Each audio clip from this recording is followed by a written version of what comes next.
Assalamualaikum warahmatullahi wabarakatuh. Pada kesempatan kali ini, kami dari kelompok 4 ingin memaparkan materi yang berjudul Capital Asset Pricing Model atau kita singkat dengan CAPM.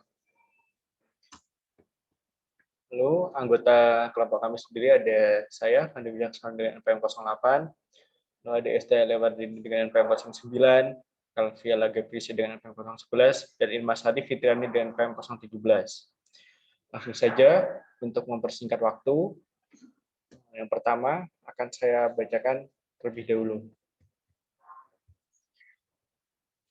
Yang pertama, Capital Asset Pricing Model atau CAPM, yaitu kemampuan untuk mengestimasi return suatu individual sekuritas merupakan hal yang sangat penting dan diperlukan oleh investor. Untuk dapat mengestimasi return suatu sekuritas dengan baik dan mudah, maka diperlukan suatu model yang disebut CAPM yang dapat digunakan untuk mengestimasi return suatu sekuritas yang penting di bidang keuangan. Nah, bentuk standar dari CAPM sendiri dikembangkan secara terpisah oleh Sharpe, Wittner, dan Mosin, sehingga model ini sering disebut dengan model CAPM bentuk Sharpe, Wittner, Mosin. Pertama ada asumsi-asumsi.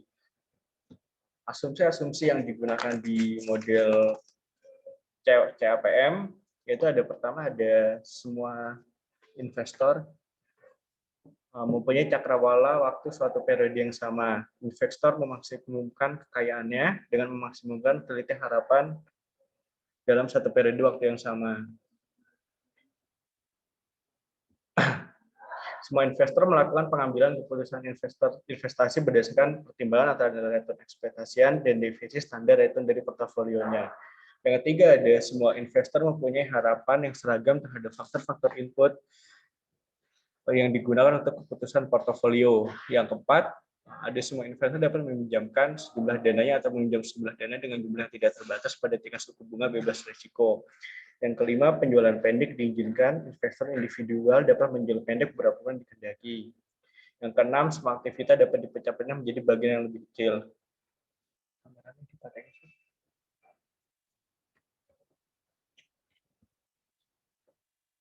Yang ketujuh, semua aktivitas dapat dipasarkan secara likuid sempurna.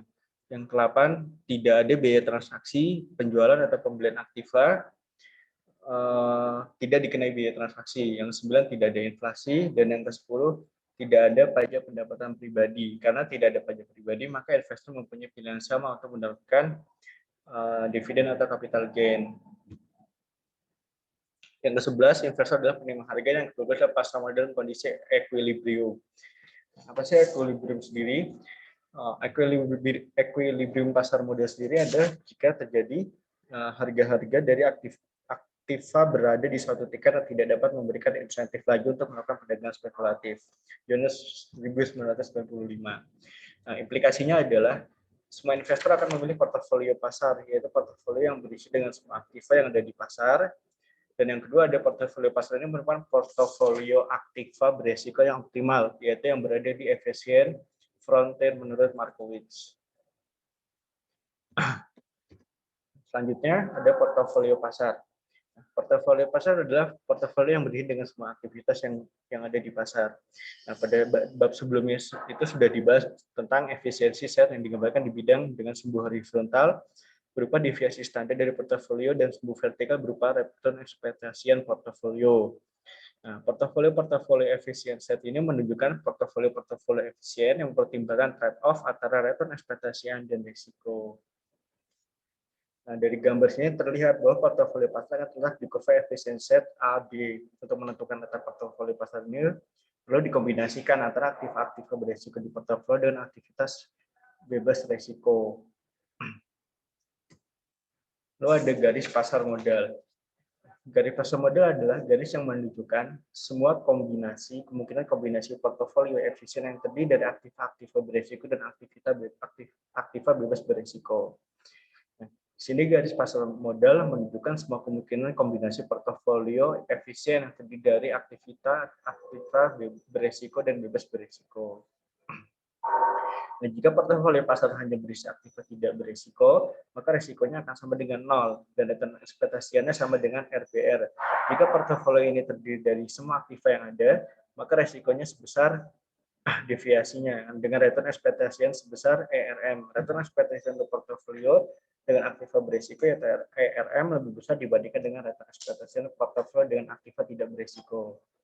Nah, selisih dari kedua return ini sebesar ERM dikurang RBR, di mana slope dari GPM adalah harga pasar dari resiko sebesar ERM dikurang RBR dibagi deviasi standarnya. Contoh 14.1. Return ekspektasi portofolio pasar ERM adalah 20% dengan deviasi standarnya sebesar 5%. Nah, return aktiva bebas berisiko sebenarnya 12%, besar slope dari GPM adalah 20% dikurangi 12% dibagi 5% sama dengan 1,6.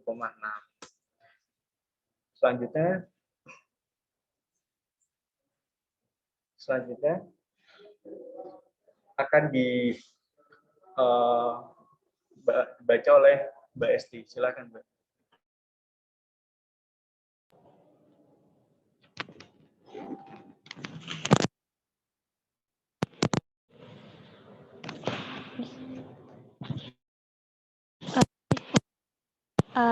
Contoh yang kedua yaitu contoh 15.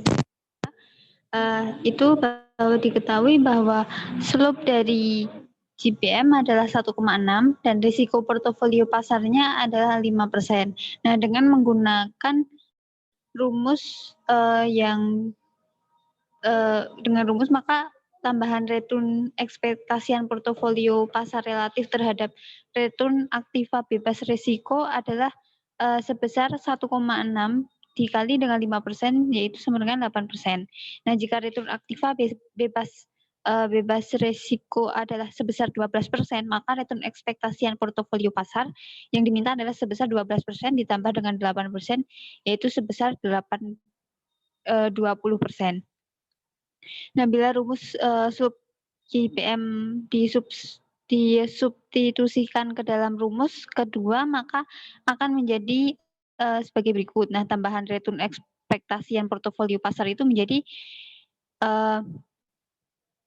return ekspektasian portofolio dikurangi dengan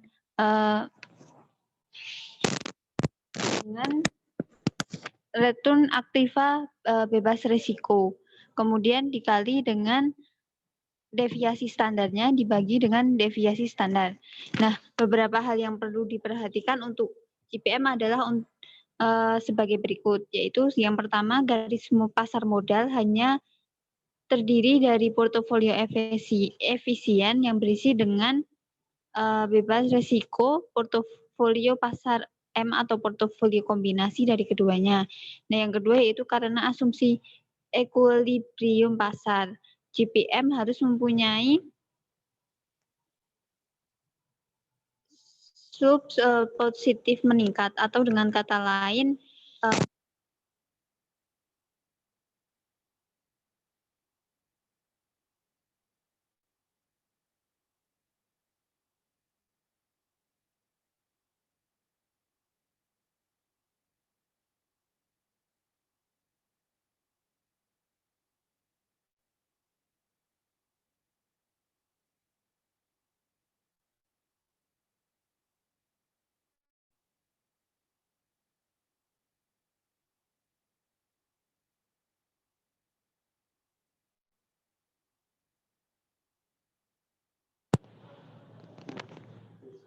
untuk selanjutnya garis pasar sekuritas.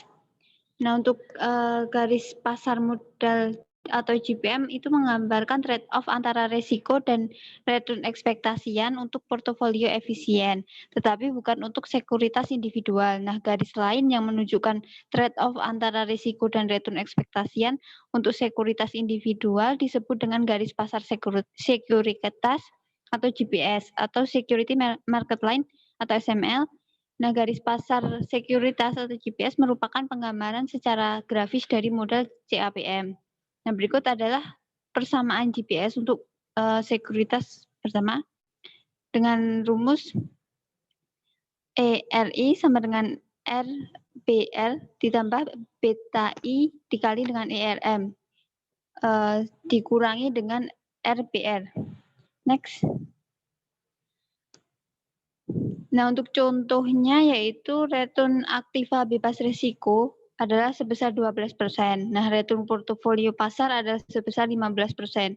Saham A itu mempunyai beta sebesar 1,8. Nah, return ekspektasian dari saham A ini dapat dihitung sebesar return ekspektasian sama dengan 12% ditambah dari pengurangan 15% dikurangi 12% dikali dengan 1,8 yang didapat hasil yaitu 17,4%. Nah, apabila saham B mempunyai return realisasi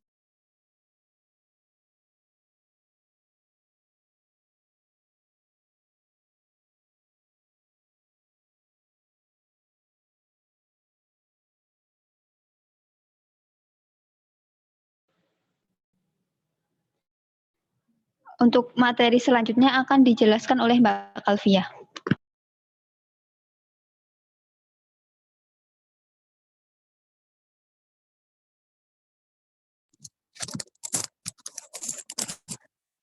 Yang selanjutnya yaitu saham yang diketahui IHSG sekarang atau IHSGT adalah 2.400, sedangkan IHSG periode lalu atau IHSG T-1 adalah sebesar 2.000 dan suku bunga SBI sebesar 8%. Data untuk ketiga saham ABC adalah sebagai berikut, yang terdiri dari saham A untuk harga periode sekarang itu sebesar 1.350 dan periode lalu sebesar 1.000 dan beta saham sebesar 0,8. Sedangkan untuk saham B harga periode sekarang sebesar 5.500 dan harga periode lalu sebesar 5.000 dan beta sahamnya sebesar 1,2. Sedangkan yang saham C untuk harga periode sekarang sebesar 1.400, harga periode lalu 1.000 dan beta saham sebesar 1,5. Untuk return pasar sendiri itu ada perhitungannya RM sama dengan IHSGT atau periode sekarang dikurangi IHSG periode lalu per IHSG periode lalu sama dengan 2.400 dikurangi 2.000 per 2.000 menghasilkan 20%.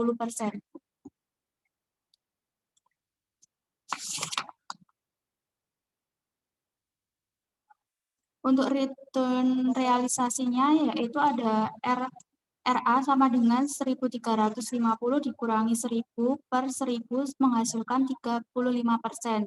Sedangkan RB sama dengan 5.500 dikurangi 5.000 per 5.000 sama dengan 10%.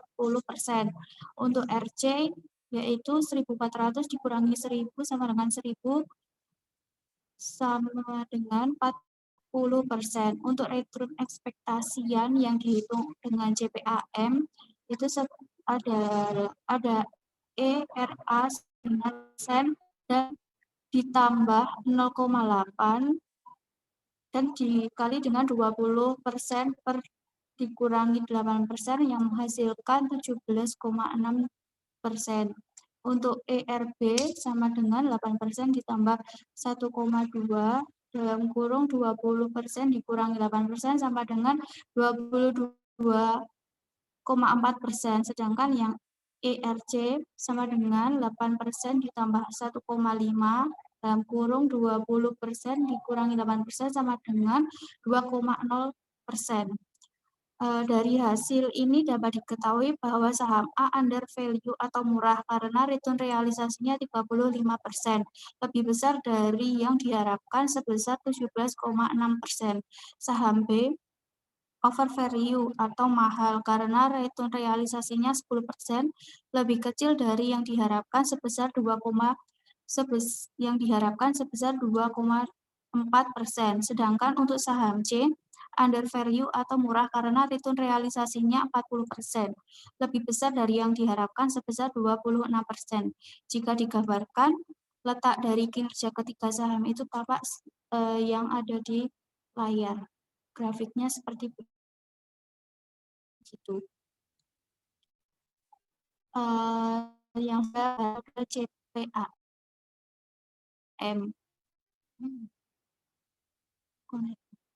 Telah diketahui bahwa risiko portofolio yang diukur dengan standar deviasi sesuai dengan model Markowitz berisi dengan varian return dan N titik dalam kurung N-1 atau covariant return. Risiko portofolio pasar dapat disederhanakan sebagai berikut. Perhitungannya yaitu sigma M sama dengan N sigma I sama dengan 1, W1 sigma I, M per pangkat setengah. Untuk sigma M sendiri adalah kontribusi sekuritas ke-1 untuk resiko portofolio ditambah kontribusi sekuritas kedua untuk resiko portofolio dan ditambah kontribusi sekuritas ke N untuk resiko portofolio. Selanjutnya yaitu mungkin teman-teman bisa diingat kembali persamaan GPM sebagai berikut, yaitu ERP sama dengan RBR ditambah ERM dikurangi RBR per sigma M dikali dengan sigma P. Dengan mendistribusikan sigma P dengan kontribusi resiko sekuritas individual terhadap resiko portofolio, maka return ekspektasian untuk sekuritas individual ke I adalah sebagai berikut. ERI sama dengan ERBR ditambah ERM kurangi RBR per sigma M dikali dengan sigma I M dan per sigma M. Lalu ada ERI sama dengan RBR ditambah ERM dikurangi RBR dikali dengan sigma IM sigma pangkat 2M. Dan yang selanjutnya yaitu ada ERI sama dengan RBR ditambah beta I dikali dengan ERM dikurangi RBR yang merupakan persamaan CPAM. Dengan demikian beta I dapat diartikan sebagai kovarian sekuritas return sekuritas ke I dengan return portofolio pasar dibagi dengan varian return portofolio pasar sebagai berikut, yaitu beta I dikali dengan sigma IM per sigma pangkat 2M.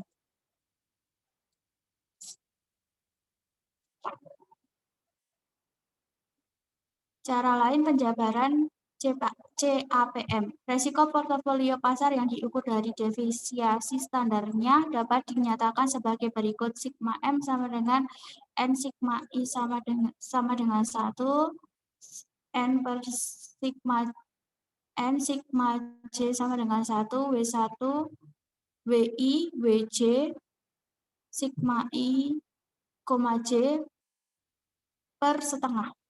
Pangkat setengah.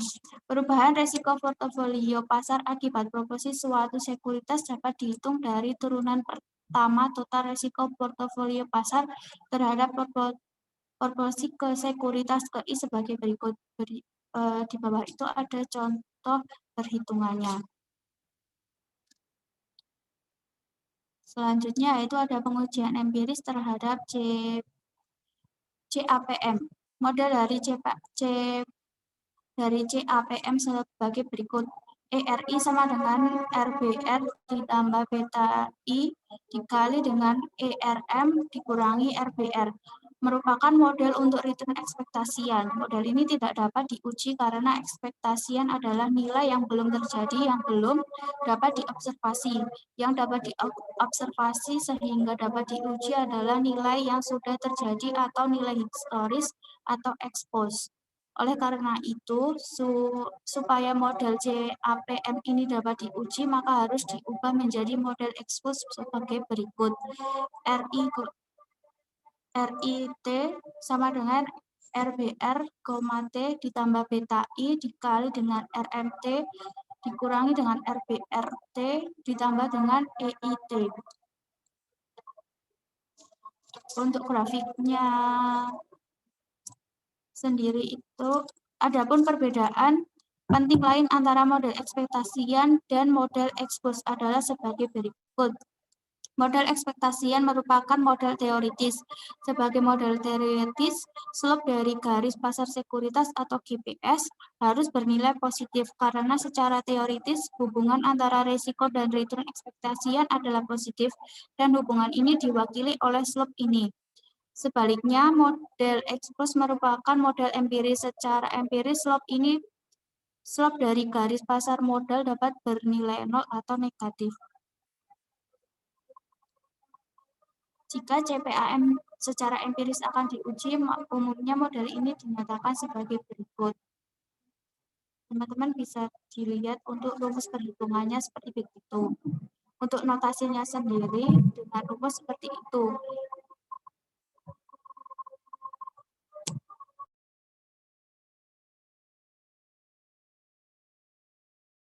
Untuk selanjutnya akan dijelaskan oleh Mbak Irma.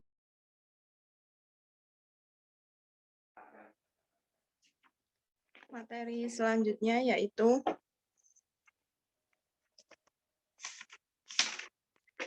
beberapa studi yang menguji keabsahan model CAPM, di antaranya adalah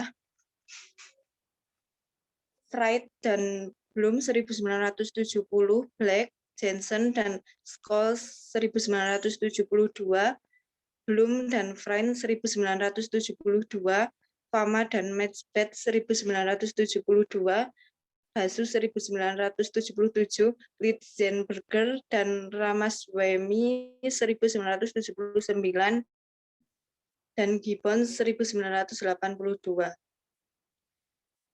Beberapa studi yang menguji keabsahan model CAPM menggunakan cara-cara yaitu yang pertama, data return yang digunakan adalah return total bulanan atau dividen dianggap diinvestasikan kembali. Kemudian yang kedua, beta diestimasi untuk tiap-tiap sekuritas di dalam sampel dengan menggunakan periode 5 tahun atau 60 observasi bulanan. Kemudian yang ketiga, indeks pasar yang digunakan untuk menghitung beta adalah rata tertimbang berdasarkan nilai pasar tiap-tiap sekuritas untuk semua saham umum yang terdaftar di pasar modal. Kemudian yang keempat, sekuritas-sekuritas di dalam sampel kemudian di-ranking berdasarkan nilai betanya. Sebanyak N buah portofolio kemudian dibuat berdasarkan ranking ini. Banyaknya N portofolio berkisar antara 10 sampai 20. Alasan pembuatan portofolio ini adalah untuk mengurangi pengukuran kesalahan di dalam mengestimasi beta tiap-tiap individual sekuritas. Karena portofolio dibentuk berdasarkan ranking dari beta, maka dispersi beta di masing-masing portofolio dapat lebih kecil dibandingkan jika semua data digabung dalam satu grup saja. Kemudian yang kelima, return portofolio dan beta portofolio kemudian dihitung untuk masing-masing portofolio dan regresi di persamaan kemudian dijalankan. Next. Kemudian secara umum hasil dari pengujian model CAPM ini setuju dengan kesimpulan yaitu yang pertama, nilai dari intercept yaitu sigma 0 secara statistik dan signifikan berbeda lebih besar dari 0. Kemudian walaupun sigma 1 bernilai lebih kecil daripada perbedaan return portofolio pasar dikurangi dengan tingkat return bebas resiko. Kemudian yang ketiga, walaupun sigma 0 lebih kecil dari RM, T kurangi RBR, T, tetapi nilai koefisien ini adalah positif atau sigma 1 lebih besar dari 0. Kemudian yang keempat, hasil yang diperoleh menunjukkan hubungan yang linier sesuai model di 14.11. Kemudian yang kelima, dengan memasukkan faktor-faktor lain selain beta di model CAPM, ternyata faktor ini dapat menjelaskan porsi dari return sekuritas yang tidak dapat ditangkap oleh beta. Faktor-faktor ini misalnya adalah PE ratio, ukuran perusahaan, dividend yield, kemudian seasonality effect atau January effect. Hasil yang mereka peroleh adalah PE ratio yang lebih rendah, ukuran perusahaan atau size yang lebih kecil, kemudian dividend yield yang lebih tinggi, dan bulan Januari akan menghasilkan return yang lebih tinggi. Next.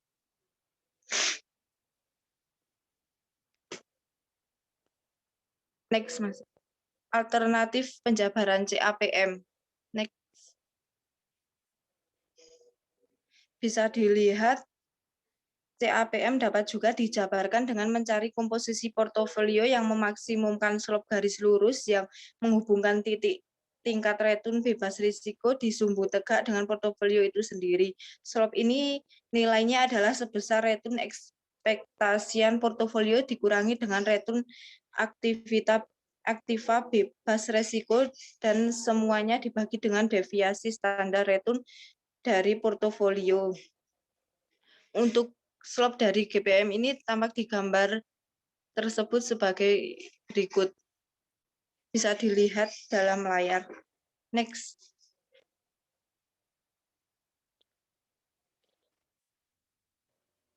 Bisa ditinjau kembali persamaan L8.7 pada lampiran 8A dari bab 8.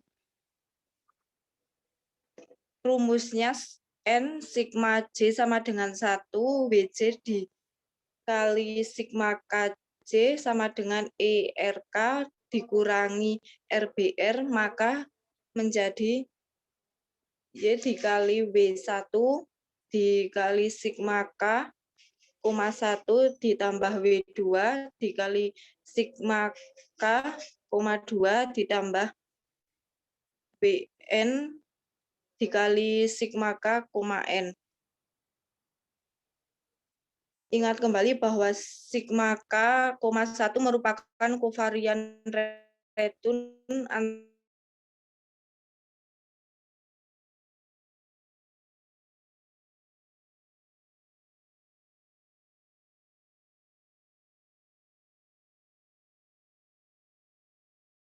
antara sekuritas dengan R1 dikurangi ER1. Dan sigma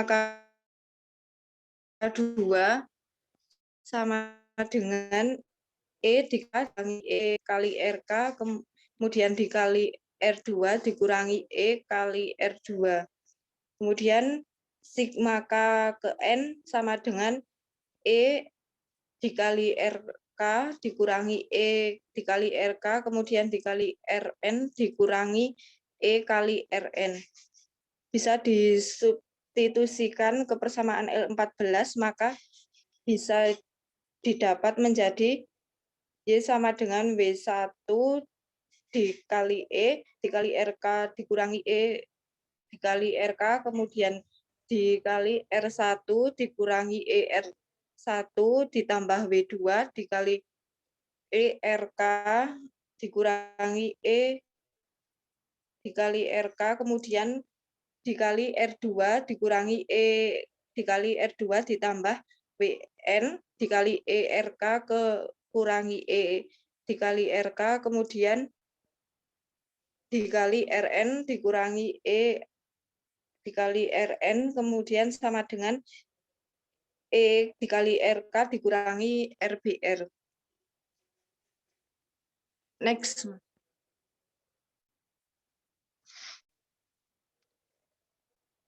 Kemudian uraian selanjutnya yaitu Y dikali E kali RK kurangi E dikali RK, kemudian dikali sigma N sigma I sama dengan 1, kemudian dikali WI dikali RI kurangi E kali RI sama dengan E dikali RK kurangi RBR. Dengan asumsi bahwa semua investor mempunyai ekspektasi yang sama, maka semua investor akan memilih portofolio optimal yang serupa. Portofolio optimal yang serupa dipegang oleh semua investor, terdiri dari semua sekuritas dengan proporsi yang sama dengan portofolio pasar, sehingga N sigma I sama dengan 1 WI kali RI merupakan return pasar dari E. N sigma I sama dengan 1 WI dikali RI kurangi E kali RI merupakan deviasi standar dari return pasar, dan E dikali RK kurangi E kali RK merupakan deviasi standar dari return sekuritas ke K, dan E dikali RK kurangi E kali RK kemudian dikali N sigma I sama dengan 1 WI dikali RI kurangi E kali RI adalah kovarian antara return sekuritas ke K dan return dasar atau kovarian RK, RM, sehingga persamaan L14 menjadi Y sama dikali kovarian RK, RM sama dengan E kali RK kurangi RBR. Untuk portofolio pasar, maka persamaan L14.3 menjadi kovarian RM, RM sama dengan E kali RM kurangi RBR. Kemudian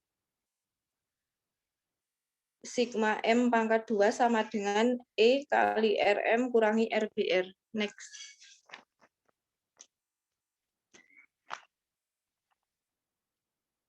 Next. Kemudian Y sama dengan E dikali RM kurangi RBR, RBR dibagi sigma M pangkat 2.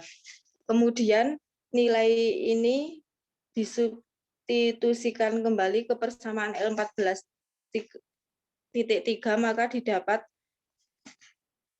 E dikali RM kurangi RBR dibagi sigma M pangkat 2 dikali kovarian RK RM sama dengan E dikali RK kurangi RBR, atau ERK sama dengan RBR ditambah E kali RM kurangi RBR dibagi sigma M pangkat 2 dikali kovarian RK RM, atau E dikali RK sama dengan RBR ditambah kovarian RK, RM dibagi sigma M pangkat 2 dikali E kali RM kurangi RBR, atau E dikali RK sama dengan RBR ditambah beta K dikali E kali RM kurangi RBR.